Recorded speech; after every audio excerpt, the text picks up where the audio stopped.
Welcome to the Loaded Goat, the most trusted name in news. I'm Aaron. And I'm Chris. So you saw that report as well. You shared it with me. The Pew Research survey said that 87% of Americans who listen to news on podcasts say they expect the information they hear to be mostly accurate. That's just kind of scary in general, since we are living proof that any two schmucks can launch a podcast. Yes, indeed. But I take this very seriously, and I'm well prepared for today's episode. I watched them, and I mostly paid attention. Well, I appreciate that. Today we are doing Bargain Day, and I'm going to this is a hot take. I think this may be, you can't say this because you haven't seen them all, but I think this may be the worst episode of the entire Black and White run. It's not good. It's not good. It's so stupid. I feel like it is a complete misfire, except for Aunt B and the meat and the wagon and Opie and the dogs. I kind of like everything else in this. It's just like, I'm like, what is going on here? But even in that moment, and I'll reiterate this later, that if the dogs are sniffing the meat's already thawed and has gone bad, like is going bad as we speak, right? Oh, yeah. And so like I was like, this is gross. Yeah, that's a good point. Oh man, I forgot. In front of my sister's house in DC for a while, someone had like spilled a bunch of ground beef getting out of a car, and it was on the curb for like 3 weeks. It was so gross. That sounds pretty rancid. So that's kind of what I feel like they're set up to do here. I mean, it is really playing fast and loose with a lot of meat. And before we dive in, I actually have an update of news from Randy Turner. He shared with me, since after watching Andy Saves Gomer, he let me know, and I have not seen, I'm not a completionist on Gomer Pyle USMC. I've seen a handful of episodes, most notably the ones where there's a Mayberry crossover. Okay. But he did notice that they just basically recycled the story of Andy Saves Gomer, and where Sergeant Carter saves Gomer by chucking a live grenade out, and basically Gomer tries to treat him as life-saving man and be there at his every need. And so Sergeant Carter has to do another gas leak and and get him off his back. So if you feel like television has gone downhill in recycling old storylines today, and there's no new storylines, I think that was a problem a long time ago as well. Well, it's only going to get worse. So like we're in, we'd like to have this be evergreen, but I think we've talked a lot about this. We're in the golden age of television. It's so good. Writers going on strike today. This could be the end. Yeah. I don't think it's the end. I think they're going to come to an agreement, but you will see that things have happened that didn't work out, that have basically delayed or ended or caused series to be canceled. Yeah, makes me sick. Is there anybody you're worried about in particular? I don't know. Just HBO is putting out such good content right now. I want them to all be happy and be paid so that I can keep watching hours and hours on end. What are you watching? I'm really into Perry Mason. Just finished season 2 of that. Somebody Somewhere is back for season 2, which I think is so heartwarming and wonderful. Big shout out to that show. The Diplomat, which is on Netflix with Kerry Russell, I'm very much enjoying. It's The Americans meets, The Crown. So that's wonderful. Yeah, very happy. Yeah. Well, I've got some shows. I mean, I feel like I'm not really in a worried spot because everything I was watching is wrapping up. So, I mean, I do have Perry Mason. I've got it on the DVR. I need to watch it. Obviously, watch Last of Us. Got a couple of episodes of The Mandalorian that I need to finish. Ted Lasso is already in the can. A lot of the shows, A Million Little Things on ABC, its series finale is next week. So the writer's strike isn't impacting any of those things. I know, but we don't know what's going to, you remember like people were just getting into Lost and then they had that quick short season because the writer's strike in 2006. Well, Breaking Bad suffered the same fate too. Yeah. Yeah. Well, hopefully the Andy Griffith Show won't, which is what brings us here today. I think the Andy Griffith Show is fine. So folks, regardless of what happens with the writer's strike, the loaded goat is going to keep marching forward. So let's dive into Bargain Day. This episode first aired on March 23rd, 1964. It was written by John Whedon, who we've talked about in the past, who's Joss Whedon's grandfather.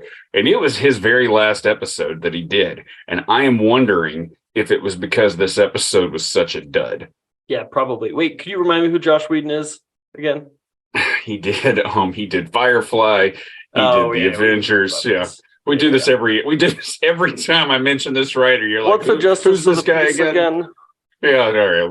Let's not bother with that. So, but do you think that might have been it? I mean, do you think this episode could have been considered so bad that he's not asked back? Yeah, excommunicated. Excommunicated is probably not the right word, but they're like, we got other writers. Like Topeka, because you're done in Hollywood. You'll never work in this town again. Didn't eat your Wheatons this morning. Well, let's hope we don't want that to happen. Maybe he just decided to move on to other things and just phone this episode in. Yeah. He moved on to greener pastures, the other side of the lot. The other side of the lot, yeah. Started saying, hey, what scripts can I recycle for Gomer Pyle USMC? All right, so we open with Aunt Bee sitting at the breakfast table, and Andy says it's going to be a hot one today because he hears the locusts, which it's very spot on. Yeah. And they do a nice job with the locust audio. Opie comes in and his shoes are squeaking. It turns out Aunt Bee got a good deal on some larger shoes in Mount Pilot. Now, I've always thought of Aunt Bee as, she ran a tight kitchen. I've always thought she was, because I feel like there are people who are thrifty, and then I feel like they're almost frugal to the level of discomfort of everybody else around them. And I've never thought of Aunt Bee as that way. Yeah, I would agree. But I'd also sum this up. We've got a saying in our family, you go broke saving money. This is exactly what she does here. Can you expand on that on that statement? She keeps buying stuff because it's on sale, but you're going to end up spending more money than you actually would. Oh, that's what you mean. So if you're always just searching out great deals. Go broke saving money. Yeah. Well, she goes to refill the sugar jar and has a bulky bag and spills the sugar. Now, that's not how she should fill it's so sticky. Just take a spoon, don't try to pour in an 8-pound bag into a little tiny saucer. B. For any listener who is, this for Bargain Day is their favorite episode, let us apologize in advance. I was going to say, I think she would have probably enjoyed Costco a great deal, wouldn't you think? Absolutely. But you are right. It makes no sense. She can just dip the whole thing in the bag. And I was also just thinking about with your, people that do love this episode, that the Loaded Goat is rolling out a periodical next month, and we're going to start doing something called the Dispatches, which is taken from the Atlantic, patent pending, where you get to respond to the articles that are put forward with your own different pieces. We'll collect some information from 15 to 25 of our greatest fans. So we'll start doing that, and Aaron will write it and pay for it and get it printed and send it out to you. That is not happening. We are not the most trusted name in news. We can't even be honest about what we're actually doing for the podcast. So Andy chides her for trying to save money for the expense of comfort and trying to save money at the expense of comfort and common sense. And he brings up the freezer that she got at a good deal that she doesn't use. And, but this freezer sounds kind of like it's the worst appliance. It's just sitting there on the porch. Yeah. Yeah. A good place for a mouse to die. Well, Aunt Bee goes to the butcher and Clara is wrapping up her order with Mr. Foley. And when he goes to take a call, Clara tells her that she needs to go to the new butcher for the prices. And when she says prices, does it kind of grate on your ears? Absolutely, it does. It's just kind of like, you're almost like, just let be. If you want to go buy a side of beef, Clara, go buy a side of beef. I completely agree. Yeah. She then says she'll tell B outside. She tells Aunt B tells Mr. Foley she left her grocery store at home. Mr. Foley, if you recognize him, he's played by Frank Ferguson, who played Wilbur Pine in the Frank Ferguson is a great name. It's a great name. It's a great name. he plays Wilbur Pine, and that's the man Rose marries in The New Housekeeper. The scene that just kicks everything off for the entire series.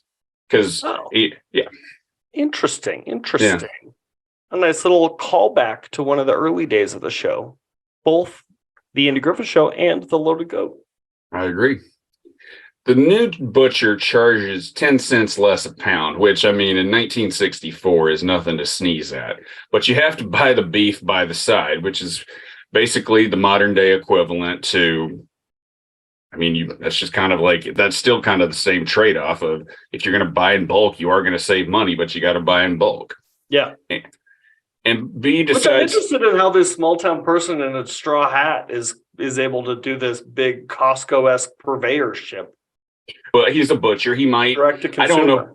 I don't know what kind of deal he has with other farmers in the area. I mean, you live in Montana. There's plenty of people that there is this program that it's available, but most of the time it's not directly through a business. It's usually, or like a business, just like a local butcher. I mean, for the most part, at least, but it was probably much different in the 60s. I believe that is true. Yeah. So B decides to do it, and we dissolve the Opie and B packing the freezer with meat. They go to plug in the freezer, and it is one big piece of junk. It looks terrible. It looks terrible. And Andy comes home for dinner, and Aunt B brings out roast beef, and Andy's shocked since it's a weeknight and they don't have company, but then he bites into the meat. I thought this part was kind of cute. Yeah. Or not what happens next, but his like, on a weeknight? On a weeknight. Have guests. People are going to say we're all uppity. That was pretty funny. And then he bites into the meat, and it is really tough. And Aunt B is about to cry and says she will throw it out and goes into the kitchen. And Andy follows her, and she tries to shoo him away, and he starts to leave, but the light flickers. The television's gone crazy too. And Opie keeps wanting to say it's the freezer, and Aunt B won't let him. And then Andy's response here reminded me a little bit of, have you ever watched Barefoot Contessa?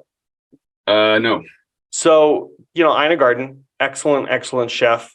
Her husband, Jeffrey, he sits down, she makes these amazing fresh meals with seasonal dishes, there's seasonal ingredients, blah, blah, blah. He sits down, he's like, it's a little tough. And then he's like this stiff Wall Street finance guy, and just impossible to please. And this is what I feel like maybe Jeffrey saw when he was first starting to date Ina Garten. He's like, this is what I want to do in my relationship. This may have led to that, but I kind of doubt it. Okay. Then Andy hears the sound. He walks outside and sees the freezer kind of acting like it's possessed. And then she reveals that she brought 150 pounds of beef. Then the freezer short circuits and we go to commercial. Yeah, which I'm surprised they weren't where their house was going to touch or, burn down. Everything out there looked like that was some dry wood. It was. Since we're in the break, this episode was produced by Pod Machine. They do great podcasts at a great rate. Go to podmachine.com to learn more and enter Loaded Goat at checkout for a 10% discount. After the break, Andy comes out and Aunt B is fanning herself on the porch because the freezer is having problems, but Aunt B doesn't want to spend the money on having the repairman come out. Andy insists that she call him. Opie comes out with no shirt on because it is so hot. This is funny. This is really funny. He's still wearing jeans, though. I know. And Aunt B sends him back. And Aunt B demands that she call the repairman, and he keeps saying the words, "Call the man," which is kind of funny. I'm kind of torn on Andy's response here, right? Like, he could have just called the guy to come do it, right? So he is being a little annoying by saying, not taking kind of equal ownership over how to fix the things in the house. But I also get a little bit where he's like, this is Aunt B's thing. She was the one that wanted the fridge. She's the one that wants to buy all this meat in bulk. Can I figure a way to help her or help herself? But he doesn't. So he kind of walks a line there that I think doesn't work in this episode. I think his whole thing is, I've got to go to work. You did this. We'll go to work and sit there. What's he do when he's at work? He's on the phone with Sarah the whole time. Make the call, Andy. Well, I didn't really get as upset with Andy on this because Andy came home to tough roast beef, a demonic freezer, and and some real issues. And a feral child. And a child with no shirt on. I'm kind of cutting him a little slack. So this is also where this next scene is just kind of, it's amusing, but it's ridiculous too. Aunt B is fidgeting with the freezer and Opie shows up with Gomer. Now, when have you ever seen Aunt B ask Gomer to fix anything? Never. But honestly, when he showed up, I thought he's the most viable person in the town to do it. Except the repairman. Well, he's in Mount Pilot. Yeah. Gomer starts to work on it, but then Opie has to remind him to unplug it. And not a good start. Nope. And Gomer doesn't know what he's doing. And this thing that hasn't been worked on in 13 years. And Andy shows up as Gomer. Well, first of all, Gomer is so, they find a golf ball in there. Yeah. Gomer is so calm and collected when a mousetrap hits his finger. That's true. Ooh, that's true. Cool as a cucumber, that one. Yellow as a cucumber. Randy shows up as Gomer causes the coolant to drain. And Aunt B doesn't know what to do, and she suggests seeing if Mr. Foley will store it for her. This is really out of character for Aunt B, too. I don't see her doing that. Like something I'd think of. I know. And I'd hey, say that's really highly over. Let me see if I can get something out of him. I know. And I'd be like, and then you'd say that, and I'd be like, that is highly inappropriate, Christopher. I'd be like, yeah, well, whatever. You go do it. But I just don't see Aunt B doing this. Yeah. She goes back to the store. But yeah, just wait. She does it. She goes back to the store and asks him under the guise of having a friend in need. Mr. Foley is very gracious and agrees to do it. And then later, Andy is on the phone at the sheriff's office and sees Aunt B coming by with a wagon being followed by a pack of dogs. Pack of strays. A pack of strays, which, to your point, if the meat was already thawed at that point, they'd have serious problems. Mm-hmm. She tells Andy what she's doing, and he won't have it. And he sends her back home with the meat with the order to call the man. And later, Aunt B comes home, and Andy says the repairman has come and gone. Andy bought a new freezer, and Aunt B says, Clara... Right, looking good. It's looking good. It's nice. It's nice. It's looks very peaceful. It looks like it's the way to go. A what? A Smeg. What's a Smeg? Oh, Aaron. It's a trendy new refrigerator that's based on 1950s, 60s refrigerators. Oh, they're good to know. Yeah, I was gonna say, have you got a Smeg? No, God, no. I have an LG or something stupid. So, needless to say, Aunt B is not crazy about the new. She's upset because she says Clara has a line on a discount, which you're kind of like, well, nobody learned any lessons here. And we go to the commercial. In the epilogue, the Taylors are sitting on the porch, and Opie asks what they did before refrigerators. Andy reminisces about the day the ice truck would come by. And then Opie keeps asking what they did before, and they eventually arrive at the Ice Age. He then says, we're in the time of miracles, and then the freezer causes the electricity to flicker, and we close the show. For a bad episode, nice ending. Nice ending. How many whistles would you give this? I think it's just 5. Oh, I was actually going to go lower. Oh, really? Okay. Well, how many whistles would you give it, Aaron? I'd give it 3. Oh, wow. Okay. I see you. Yeah. Feel like I'm becoming more critical and you're becoming, it was good. Yeah, whatever. I'm dead inside. Yeah, it's really not about your feelings on the show. It's about just where you are as a person right now. Yeah, totally. Yeah. Any final thoughts?